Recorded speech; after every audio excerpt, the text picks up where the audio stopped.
Hello. കഴിഞ്ഞ ദിവസം അലമാരിയിൽ നോക്കിയപ്പോഴത്തേക്കും അമ്മയുടെ ഒരു പഴയ സാരി കണ്ടു. അപ്പോൾ വേഗം പോയിട്ട് നമുക്ക് ആ സാരി കണ്ടിട്ട് വരാം കേട്ടോ. ഇതാണ് ആ സാരി. എനിക്ക് കളറും അതിന്റെ ഡിസൈനും ഒരു കാഞ്ചീപുരം സാരിയാണ്. 1980s ഒരു സാരി കേട്ടോ. എനിക്ക് വളരെ ഇഷ്ടമായി ഈ ഒരു സാരി. അധികം വെയിറ്റ് ഒന്നുമില്ല. ഇതെങ്ങനെയാണ് അമ്മ സൂക്ഷിച്ചു വെച്ചതെന്ന് എനിക്ക് ഇപ്പോഴും അറിയില്ല. എനിവേയ്സ് ഞാനപ്പോൾ അതിന് മാച്ച് ചെയ്തിട്ടുള്ള ബ്ലൗസ് നോക്കുകയാണ്. എൻ്റെ കയ്യിലുള്ള ബ്ലൗസുകളിൽ നിന്ന് ഞാൻ നോക്കുകയാണ്.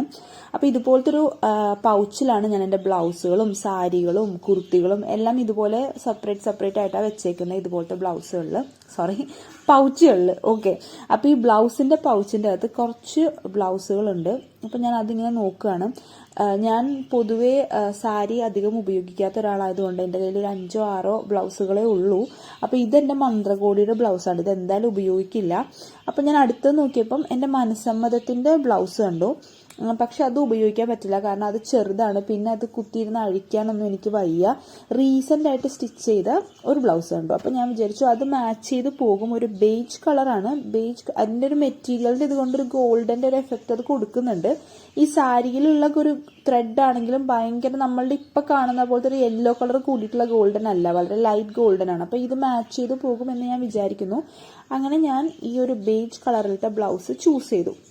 അതിനുശേഷം മേക്കപ്പ് ചെയ്യാൻ പോവാണ്. അപ്പോൾ അതിന് മുന്നേ മേക്കപ്പ് ചെയ്യുന്നതിന് മുന്നേ തന്നെ സ്കിൻ പ്രെപ്പ് ചെയ്യാണ്. അപ്പോൾ അതിനുവേണ്ടി ഫസ്റ്റ് മോയ്സ്ചറൈസർ ആണ് ഫേസിൽ അപ്ലൈ ചെയ്യുന്നത്. സ്കിന്നല എന്ന് പറയുന്ന ബ്രാൻഡിന്റെ ഒരു നോൺ ഓയിലി നോൺ സ്റ്റിക്കി ആയിട്ടുള്ള ഒരു മോയ്സ്ചറൈസർ ആണ്. അപ്പം മോയ്സ്ചറൈസർ തീർന്നു. അപ്പം ഞാൻ കട്ട് ചെയ്ത് നോക്കിയപ്പോൾ അതിന്റെ ഉള്ളിൽ നിറയെ മോയ്സ്ചറൈസർ ഉണ്ട്. അപ്പം ഞാനത് കളഞ്ഞിരുന്നെങ്കിൽ എൻ്റെ കാശ് നഷ്ടമായനെ ഗൈസ്. അതുകൊണ്ട് ഞാൻ ഇങ്ങനെ കട്ട് ചെയ്ത് സൂക്ഷിച്ചു വെച്ചേക്കുവാണ്. എന്നിട്ട് നെക്കിലും ഫേസിലൊക്കെ നന്നായിട്ട് അത് മസാജ് ചെയ്ത് കൊടുക്കുകയാണ്. എൻ്റെ ഫേസ് വളരെ ഓയിലി ആയതുകൊണ്ട് ഈ ഒരു മോയ്സ്ചറൈസർ എനിക്ക് പറ്റുന്നുണ്ട്. സാധാരണ ഞാൻ കുറച്ചുകൂടി ക്രീമി ആയിട്ടുള്ള മോയ്സ്ചറൈസേഴ്സ് ഒക്കെ ഉപയോഗിക്കുമ്പോൾ അപ്പം തന്നെ കുരു വരും. പിന്നെ ആണെങ്കിൽ ഡോക്ടർ റഷീൽസിന്റെ വിറ്റമിൻ സി സൺസ്ക്രീൻ ആണ് ഞാൻ ഉപയോഗിക്കുന്നത്. എല്ലാവരും സൺസ്ക്രീൻ ഉപയോഗിക്കണം. സൺസ്ക്രീൻ യൂസ് ചെയ്യാതെ ആരും പുറത്തു പോകരുത്. വീടിന്റെ അകത്താണെങ്കിലും വെയിൽ കൊള്ളുന്നൊക്കെ ഉണ്ടെങ്കിൽ എന്തായാലും സൺസ്ക്രീൻ യൂസ് ചെയ്യണം. വീടിന്റെ അകത്താണെങ്കിലും സൺസ്ക്രീൻ ഉപയോഗിക്കണം എന്നാണ് പറയാറ്. ഞാനത് ചെയ്യാറില്ല. സ്റ്റിൽ അത് ചെയ്താൽ നന്നായിരിക്കും. അതിനുശേഷം കുറച്ച് ലിക്വിഡ് ഹൈലൈറ്ററും ഫൗണ്ടേഷനും ആണ് ഞാൻ ഫേസിൽ അപ്ലൈ ചെയ്യുന്നത്. സ്ട്രോപ്പ് ക്രീമിന് പകരം കേട്ടോ ലിക്വിഡ് ഹൈലൈറ്റർ യൂസ് ചെയ്യുന്നത്. അത് ചെറിയൊരു ക്വാണ്ടിറ്റി എടുത്തിട്ടുള്ള എൻ്റെ ഫേസിൽ എന്താ പറയുക മാർക്സ് ഒക്കെ ഒന്ന് കവർ ചെയ്യാൻ വേണ്ടി മാത്രം. കാരണം ഞാൻ ബ്ലഷ് നന്നായിട്ട് ഇടും. അപ്പോൾ തന്നെ ഫേസിന് ഒരു ഭയങ്കര മേക്കപ്പ് ചെയ്തൊരു എഫക്റ്റ് കിട്ടും. അതുകൊണ്ട് ഫൗണ്ടേഷൻ ഒരുപാട് ഇടുന്നില്ല. അപ്പോൾ ഫൗണ്ടേഷൻ ഒരുപാട് ഇട്ട് കഴിഞ്ഞിട്ടുണ്ടെങ്കിൽ എന്നെ കണ്ടാൽ മനസ്സിലാവില്ല. അപ്പോൾ അതുകൊണ്ട് ഫൗണ്ടേഷൻ വളരെ കുറവും പിന്നെ നന്നായിട്ട് ബ്ലഷും ഇടാമെന്നാണ് ഇപ്പം ഞാൻ വിചാരിച്ചിരിക്കുന്നത്. ഐ മേക്കപ്പിനൊന്നും ഞാൻ എന്ത് ചെയ്യണമെന്ന് തീരുമാനിച്ചിട്ടില്ല. എന്നിട്ടത് നന്നായിട്ട് നെക്കിലും ഫേസിലും നന്നായിട്ട് ബ്ലെൻഡ് ചെയ്തു. ഇതുപോലത്തെ ഒരു സ്റ്റീൽ പാലറ്റ് ഉണ്ടെങ്കിൽ വളരെ നല്ലതായിരിക്കും കേട്ടോ. നിങ്ങളും ഫൗണ്ടേഷൻസ് ഒക്കെ ഉപയോഗിക്കുന്ന ഒരാളാണെങ്കിൽ, അല്ലെങ്കിൽ നമ്മൾ കയ്യിലോ ഫിംഗറിലൊക്കെ എടുക്കുവാണെങ്കിൽ ഫിംഗറിലൊക്കെ ആകും. ഇതാകുമ്പോൾ നമുക്ക് ഈ സ്റ്റീൽ പാലറ്റിൽ തന്നെ നന്നായിട്ട് ബ്ലെൻഡ് ചെയ്ത് നമ്മുടെ ഫേസിൽ ഒത്തിരി പ്രോഡക്റ്റ് പോലും വേസ്റ്റ് ആവാതെ നമുക്കത് ഉപയോഗിക്കാൻ പറ്റും.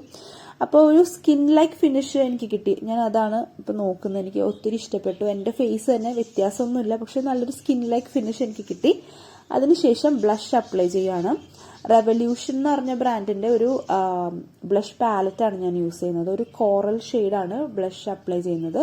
അപ്പോൾ ഞാൻ കുറച്ച് ഹൈലൈറ്റേഴ്സും കൂടെ അപ്ലൈ ചെയ്യുന്നുണ്ട്. അപ്പം ഹൈലൈറ്റർ അപ്ലൈ ചെയ്ത് കഴിഞ്ഞപ്പോഴാണ് ഞാൻ വിചാരിച്ചത് ഹൈലൈറ്റർ അപ്ലൈ ചെയ്യേണ്ടായിരുന്നു എന്ന്. കാരണം എൻ്റെ ചീക്ക് ഭയങ്കരമായിട്ട് ഇങ്ങനെ ഒത്തിരി കവിളുള്ള പോലെ തോന്നി തുടങ്ങി. അപ്പോൾ ബ്ലഷ് ഇടുമ്പോൾ എല്ലാവരും ശ്രദ്ധിക്കണം. ബ്ലഷ് ഇടുമ്പോഴത്തേക്കും അങ്ങനെ തോന്നും. അപ്പൊ അങ്ങനെ തോന്നാൻ വേണ്ടിയിട്ടാണ് കുറച്ച് ബ്ലഷ് ഇടുന്നത്. പക്ഷെ എനിക്ക് ബ്ലഷ് ഒത്തിരി ഇഷ്ടമാണ്. ഞാൻ ഒരുപാട് ഇട്ടു. അതുപോലെ തന്നെ ഒരുപാട് ഹൈലൈറ്റർ ഇട്ടു.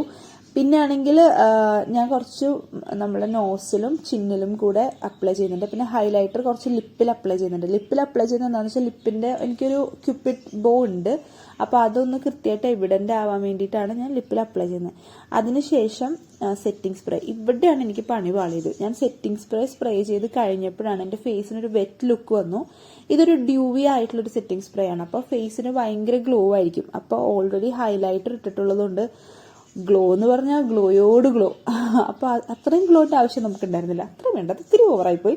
എന്നാലും ഞാനിത് എങ്ങനെയൊക്കെയോ ഞാൻ വീഡിയോ എടുക്കുന്ന സ്ഥലത്ത് ഫാനില്ല ഗൈസ്. അപ്പോൾ അതുകൊണ്ടാണ് ഞാൻ ഇങ്ങനെയൊക്കെ വീശിയൊക്കെ ഉണക്കിയെടുത്തത്. അപ്പോൾ ഭയങ്കര ഗ്ലോ ആയിരുന്നു. അപ്പോൾ ഞാൻ വിചാരിച്ചു ഇത്തിരി ഗ്ലോ അങ്ങോട്ട് കുറയ്ക്കാം. കണ്ടോ എൻ്റെ ചീക്ക് കണ്ടോ, ആ ഹൈലൈറ്ററും പിന്നെ സെറ്റിംഗ് സ്പ്രേയുടെ ഗ്ലോവും കൂടെ വന്നിട്ട് എൻ്റെ ചീക്ക് ഭയങ്കരമായിട്ട് ഇങ്ങനെ പ്രൊജക്റ്റ് ചെയ്ത് നിൽക്കുന്നത്. എനിക്ക് സത്യം പറഞ്ഞാൽ എനിക്ക് അത്രയും കവളില്ല ഗൈസ്. ഓക്കെ, അപ്പോൾ ഞാൻ കുറച്ച് പൗഡർ അപ്ലൈ ചെയ്തു. സെറ്റിംഗ് പൗഡറാണ് അത്. എന്താ പറയുക, ലോ പോയിന്റ്സ്, ഹൈ പോയിന്റ്സിലല്ല, ഫേസിൻ്റെ ലോ പോയിന്റ്സിലാണ് അപ്ലൈ ചെയ്തത്. കാരണം അവിടെ ഒന്നും അധികം ഗ്ലോയുടെ ആവശ്യമില്ലാത്തത് കൊണ്ട് ലോ പോയിന്റ്സ് ഒക്കെ ഒന്ന് എന്താ പറയുക പൗഡർ ഇട്ട് സെറ്റ് ചെയ്തു. അതുപോലെ തന്നെ ഐ ഷാഡോ അപ്ലൈ ചെയ്യുമ്പം വെറ്റായിട്ടിരിക്കുന്നതിനേക്കാളും അല്ലെങ്കിൽ ഗ്ലോവി ആയിട്ടിരിക്കുന്നതിനേക്കാളും പൗഡർ ചെയ്ത് അത് സെറ്റ് ചെയ്തിട്ട് അതിൻ്റെ മുകളിലേക്ക് ഐ ഷാഡോ അപ്ലൈ ചെയ്യുമ്പോഴാണ് നന്നായിട്ട് ബ്ലെൻഡ് ആവുള്ളൂ. അതുകൊണ്ട് ഐലിഡിലും നന്നായിട്ട് സെറ്റിംഗ് പൗഡർ യൂസ് ചെയ്തു. പിന്നെ ഹുദ ബ്യൂട്ടിയുടെ ഒരു ഐ ഷാഡോ പാലറ്റാണ് ഞാൻ യൂസ് ചെയ്തിരിക്കുന്നത്. ഒരു ബ്ലെൻഡിങ് ബ്രഷും, ഞാൻ ആ ഒരൊറ്റ ബ്രഷ് കൊണ്ടാണ് ഇപ്പം ഐ ഷാഡോ ചെയ്യുന്നത്. പിന്നെ ഗ്ലിറ്റർ അപ്ലൈ ചെയ്യുന്നത് ഫിംഗർ വെച്ചിട്ടാണ്. എപ്പോഴും നമുക്ക് ഗ്ലിറ്റർ അപ്ലൈ ചെയ്യുമ്പോൾ ഫിംഗർ വെച്ചിട്ട് ചെയ്യുന്നതാണ് എനിക്ക് പേഴ്സണലി നന്നായിട്ട് തോന്നിയിട്ടുള്ളത്. കുറച്ച് ഇന്നർ കോർണറിൽ ഹൈലൈറ്റും കൂടെ ചെയ്തിട്ടുണ്ട്. അതിനുശേഷം സ്ഥിരമായിട്ട് ഞാൻ ചെയ്യുന്ന പരിപാടി തന്നെ കാജൽ വെച്ചിട്ട് കണ്ണെഴുതിയിട്ട് ഫിംഗർ കൊണ്ട് ബ്ലെൻഡ് ചെയ്ത് കൊടുക്കുക. എന്താണെന്നറിയില്ല, അങ്ങനെ ചെയ്താൽ എനിക്കൊരു തൃപ്തിയുള്ളൂ. ഐലൈനർ ഒന്നും എനിക്ക് എന്താണെന്നറിയില്ല, എനിക്ക് ഇഷ്ടമല്ല ഐലൈനർ എൻ്റെ ഫേസിൽ ചെയ്യാൻ കേട്ടോ. മറ്റുള്ളവരുടെ ഫേസിൽ ചെയ്യാനായിട്ട് എനിക്ക് ഐലൈനർ കുഴപ്പമൊന്നുമില്ല. പക്ഷെ എൻ്റെ ഫേസിൽ എന്തോ ഐലൈനർ ചേരില്ല എന്നൊരു തോന്നൽ എന്തോ ആയിപ്പോയിരിക്കും. അതിനുശേഷം ഞാൻ വിചാരിച്ചു ചെറിയതായിട്ട് വിങ് ഇടാമെന്ന്. ഈ നമ്മൾ പറയില്ലേ കുളിപ്പിച്ച് കുട്ടീനെ ഇല്ലാതാക്കിയെന്ന്, അതുപോലത്തെ സിറ്റുവേഷൻ ഈ സമയത്താണ് സാധാരണ ഉണ്ടാവാറുള്ളത്. ഈ വിങ്ങിട്ട് വരുമ്പോഴത്തേക്കും എൻ്റെ രണ്ട് സൈഡും രണ്ട് പോലെ ഇരിക്കാറുണ്ട്. അപ്പോൾ ഇപ്രാവശ്യം അങ്ങനെ തന്നെ ആയിരുന്നു. അപ്പോൾ ഈ ഒരു ഹാക്ക് ഞാൻ റീൽസിലൊക്കെ കണ്ടതാട്ടോ. ഇങ്ങനെ ഫിംഗർ നെയിൽ കൊണ്ട് ഇങ്ങനെ ജസ്റ്റ് ഇങ്ങനെ ഒരു സ്ട്രോക്ക് കൊടുക്കുമ്പോൾ നമ്മളുടെ വിങ് നന്നായിട്ട് വരും എന്നുള്ളത് സംഭവം ശരിയാണ്. എൻ്റെ ഒരു ഐയിലത്തെ വിങ് നന്നായിട്ട് വന്നു, ഇപ്പോഴത്തെ സൈഡിലത്തെ കുളമായി പോയി ഗൈസ്. പക്ഷെ ഞാൻ അത് എങ്ങനെയൊക്കെയോ ശരിയാക്കി. ഒരു ഫ്ലാറ്റ് ബ്രഷ് എടുത്ത് കുറച്ച് ഫൗണ്ടേഷനിൽ മിക്സ് ചെയ്തിട്ട് ഞാൻ ഇപ്പുറത്തെ സൈഡും അപ്പുറത്തെ സൈഡും കൂടി അങ്ങനെ ഇങ്ങനെ എന്തൊക്കെയോ ചെയ്തത് ശരിയാക്കി എടുത്തു. അപ്പോൾ അങ്ങനെ. അപ്പോൾ നിങ്ങൾക്ക് ബുദ്ധിമുട്ടുണ്ടോ എൻ്റെ പോലെ വിങ് അപ്ലൈ ചെയ്യാനായിട്ട് അല്ലെങ്കിൽ വിങ് എഴുതാനായിട്ട്? എനിക്ക് ഭയങ്കര ബുദ്ധിമുട്ടാണ്. നമുക്ക് ക്ലയൻറ്റിൻ്റെ ഫേസിൽ ചെയ്യുമ്പം കുഴപ്പമില്ല, എൻ്റെ ഫേസിൽ ചെയ്യുമ്പോൾ രണ്ട് സൈഡും വേറെ വേറെ രീതിയിലായിരിക്കും ഉണ്ടാവുക.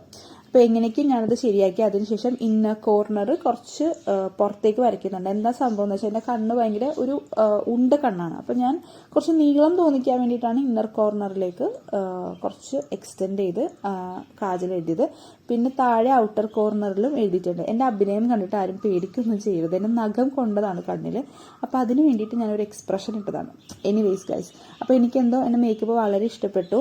സട്ടിലാണ്, പക്ഷേ ഈ ബ്ലഷാണ് കുറച്ച് എടുത്ത് കാണിക്കുന്നത്. എനിക്ക് ബ്ലഷ് ഒരുപാട് ഇഷ്ടമായതുകൊണ്ട് അതൊരു ഓവറായിട്ട് എനിക്ക് തോന്നിയില്ല. അതിനുശേഷം ഐബ്രോസ് ഫില്ല് ചെയ്യണം. ഈ മേക്കപ്പ് ചെയ്യുന്നതിന് സ്റ്റെപ്പ് ബൈ സ്റ്റെപ്പ് എന്ന് പറഞ്ഞിട്ട് പ്രത്യേകിച്ച് റൂളൊന്നുമില്ല. വെറ്റായിട്ടുള്ള പ്രോഡക്റ്റ്സ് ആദ്യം യൂസ് ചെയ്യണം, ഡ്രൈ ആയിട്ടുള്ള പ്രോഡക്ട്സ് പിന്നീട് ഉപയോഗിക്കണം, അങ്ങനെ മാത്രമേ ഉള്ളൂ. അതല്ലാതെ പ്രത്യേകിച്ച് റൂൾസ് ഒന്നുമില്ല. എന്നാലും ഈ ഐബ്രോ ഫില്ലിംഗ് ഒക്കെ നമ്മൾ ആദ്യമേ തന്നെ ചെയ്യുന്നതാണ് പൊതുവെ. പക്ഷെ ഇപ്രാവശ്യം ഞാനായിട്ട് ലാസ്റ്റാണ് ഐബ്രോ ഫില്ല് ചെയ്തത്. അതിനുശേഷം ഒരു ലിപ് ലൈനർ കൊണ്ട് ലൈൻ ചെയ്ത് വെക്കുകയാണ്. ലിപ്സ്റ്റിക് ഇപ്പോൾ അപ്ലൈ ചെയ്യുന്നില്ല. സാരിയൊക്കെ ഇട്ട ശേഷം നമുക്ക് കംപ്ലീറ്റ് ലുക്ക് നോക്കിയിട്ട് ലിപ്സ്റ്റിക് അപ്ലൈ ചെയ്യാമെന്ന് വിചാരിച്ചു. ഒരു ബ്രൗണിഷ് മെറൂൺ ആണെന്ന് തോന്നുന്നു, മെറൂൺ കളറിലത്തെ ഒരു ലിപ് ലൈനർ അപ്ലൈ ചെയ്തിട്ടുണ്ട്. ഇനി അടുത്തത് ഹെയർ ആണ്. ഇത് എന്താ ചെയ്യേണ്ടതെന്ന് ഒരു ഐഡിയ ഇല്ല. എന്തോ ഒരു ഐഡിയ കിട്ടി എന്നുള്ള രീതിയിലാണ് ഞാനിപ്പോൾ പോകുന്നത്. പക്ഷെ ഒരു ഐഡിയ എനിക്ക് ഇതുവരെ ഇല്ല ഗൈസ്. അതിനുശേഷം ഹെയറിലുള്ള കെട്ടുകളൊക്കെ ഇപ്പോൾ കളഞ്ഞുകൊണ്ടിരിക്കുകയാണ്. അത് കഴിഞ്ഞിട്ട് ഹെയർ രണ്ട് സൈഡിൽ ഞാൻ പ്ലേറ്റ് ചെയ്തെടുക്കുന്നുണ്ട്. ഒരു ബൺ ചെയ്യാമെന്നാണ് ഞാൻ വിചാരിക്കുന്നത്. അപ്പോൾ ഒരു സൈഡ് പ്ലേറ്റ് ചെയ്തിട്ട് ഇതുപോലത്തെ റബ്ബർ ബാൻഡ് ഇല്ലേ, ബ്ലാക്ക് റബ്ബർ ബാൻഡ് ഇട്ടിട്ട് അത് കെട്ടി വെക്കുന്നുണ്ട്. എന്താ പറയുക, ഹെയർ ബൺ ചെയ്യുമ്പോൾ ശരിക്കും പറഞ്ഞാൽ ഹെയർ ബൺ ചെയ്യാന്ന് പറഞ്ഞാൽ വളരെ ഈസി ആയിട്ടുള്ളൊരു കാര്യമാണ്. പക്ഷെ നമ്മളുടെ സ്വന്തം ഹെയറിൽ ചെയ്യാന്ന് പറഞ്ഞാൽ എന്താ പറയുക, എനിക്ക് എന്തോ ഭയങ്കര ബുദ്ധിമുട്ട്. എനിക്ക് കൈ ഒത്തിരി സമയം ഇങ്ങനെ പൊക്കി പിടിക്കുമ്പോഴൊക്കെ എനിക്ക് കൈയൊക്കെ വേദനിക്കും, എനിക്ക് മതിയാവും. എങ്ങനെയെങ്കിലും ഇതൊന്ന് ചെയ്ത് തീർത്താൽ മതി എന്ന് തോന്നും. എനിക്ക് എൻ്റെ സ്വന്തം ഹെയർ ചെയ്യുന്നത് എനിക്ക് ഒട്ടും ഇഷ്ടമല്ല. മേക്കപ്പ് ചെയ്യുന്നത് എനിക്ക് ഇഷ്ടമാണ്. അതുകൊണ്ടാണ് കൂടുതലും എൻ്റെ വീഡിയോസിൽ നിങ്ങൾ ലൂസ് ഹെയർ കാണുന്നത്. എനിക്ക് ഒട്ടും ഇഷ്ടമല്ല ഹെയർ എന്തെങ്കിലും ചെയ്ത് കെട്ടിവെക്കുന്നതൊന്നും എനിക്ക് ഇഷ്ടമല്ല. ഞാൻ യൂഷ്വലി വെറുതെ പ്ലേറ്റ് ചെയ്ത് ഇടാറാണ് ചെയ്യാറ്. അങ്ങനെ രണ്ട് സൈഡും നമ്മൾ പ്ലേറ്റ് ചെയ്ത് കഴിഞ്ഞു. രണ്ട് സൈഡിൻ്റെ മറ്റത്ത് നമ്മൾ ചെറിയ റബ്ബർ ബാൻഡൊക്കെ ഇട്ടു.